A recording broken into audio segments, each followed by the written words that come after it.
Hello everyone, welcome back to my channel. আমি অদিতি। তো আজকে তোমাদের সাথে শেয়ার করব আমার নিজের বিয়ের গায়ে হলুদের লুকটা। তো দেখতেই পেলে গায়ে হলুদে আমি একদম খুব সুন্দর একটা ট্রেডিশনাল হলুদে সাজাতে শাড়ি পরেছিলাম।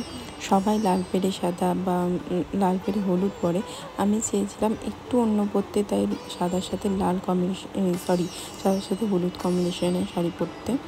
তো এই ব্লাউজটা সেটা আমার খুবই ফেভারিট। তোমরা দেখলে হয়তো ব্লাউজটা ভীষণ সুন্দর।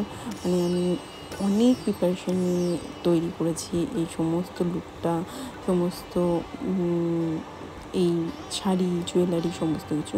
কেননা আমি ভেবেছিলাম আমি কোনো ফ্লাওয়ার জুয়েলারি ক্যারি করবো না, আমি ভেবেছিলাম আমি সোনার গয়না পরবো, তো আমি তাই পরেছি। তো তার মতন করে একটা লুক আমি ক্রিয়েট করেছি। একটা মেয়ের বিয়েতে যে কত কিছু ইচ্ছা বা স্বপ্ন থাকে, তো এটা বিয়ে করে আমি বলছি যে সত্যি এক একটা জিনিস যেন পারফেক্ট হয়, সেটা সবাই পরিকল্পনা করে, হোক না হোক সেটা পরের কথা, কিন্তু সবাই ইচ্ছে করে যে আমি যেন এমনভাবে সাজতে পারি যেটা কেউ কোনোদিন এখনও পর্যন্ত করেনি। তো আমি এরকমই একটা চেষ্টা করেছিলাম। তো আশা করি তোমাদের লুকটা ভালো লাগবে। মেকআপটা যেহেতু আমি নিজে করেছিলাম, জানি যে আমার রাতে একটা মেকআপ হবে হেভির মধ্যে, যেটা সারা রাত ক্যারি করতে হবে, সেই জন্য আমি সকালের মেকআপটা হালকার মধ্যে স্যাটেল একটা মেকআপ করতে চেয়েছিলাম। এখানেও আমি ইউজ করেছি ক্রায়োলনের বেস, যেটা আমার one of my favourite product. ক্রায়োলনের খুব ভালো বেস বসে তোমার স্কিন ভালো হলে, তো আমি সেটাই ইউজ করেছি। আমি খুব ন্যাচারালের মধ্যে মেকআপ করেছি। তোমরা আমার ভিডিওটা যখন আমার ফুল মেকআপের ভিডিওটা আমি তোমাদের সাথে শেয়ার করছি, আর যখন ফুল লুকটা কমপ্লিট হয়ে গেছে সেই লুকটা দেখলে বুঝতে পারবে আমার পুরো ভিডিওটা।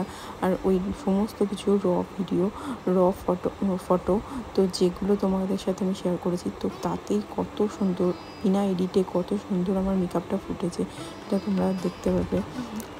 আমি জানি যে খুব ভালো লাগবে তোমাদের। এরকমভাবে একটা লুক ক্রিয়েট করলে, এরকমভাবে একটা বেস ক্রিয়েট করলে তোমাদের সেই বেসটা অনেকক্ষণ যাবেই, আর দেখতেও খুব ন্যাচারাল লাগবে, যে তুমি খুব মেকআপ করেছো, খুব উগ্র মেকআপ করেছো, সেটা মনে হবে। তো আমি যতটা পেরেছি, আমার যতটা সম্ভব হয়েছে, তো আমি সমস্তটাই তোমাদেরকে দেওয়ার চেষ্টা করেছি। আমি কাট করেছি খুব কম, কিন্তু ফুল ভিডিও তো দেওয়া সম্ভব না, কেননা আমি একটা কাজ করতে করতে মেকআপ করেছি, আবার গেছি, আবার এসে মেকআপ করেছি। তো আমি আই মেকআপ করতে আই মেকআপের শ্যুটটা করতে ভুলে গেছি, সেটা আমি তোমাদের সাথে শেয়ার করতে পারলাম না। তো যাই হোক, আই মেকআপও আমি যেখানে খুবই স্যাটেল, খুবই ব্রাউনের ওপর আই করেছি, তোমরা দেখতেই পাবে। আমি খুব ডিপ আই করিনি, যাতে আমার খুব লুকটা ন্যাচারাল লাগে, সেটাই আমি প্রেফার করেছি। আমি এখানে লিপস্টিক যেটা ক্যারি করেছি সেটাও খুব নিউডের মধ্যে, কেননা আমি জানি রাত্রে আমি ফুল লুকটা খুবই রাতেও যে খুবই উগ্র দিয়েছি বা খুবই চাটাক একটা লুক দিয়েছি তা না, খুবই সিম্পলের মধ্যে দিয়েছি, কিন্তু যতই হোক গর্জিয়াস একটা লাল বেনারসি পরে একটা গর্জিয়াস সাজ দেবো, সেই জন্য আমি সকালের লুকটা খুব নিউডের মধ্যে রাখতে চেয়েছি। তো এই হচ্ছে আমার ফাইনাল লুক। আই হোপ তোমাদের লুকটা পছন্দ হয়েছে, আর জানাতে ভুলো না কেমন লাগলো। আবার দেখা হবে পরের ভিডিওতে।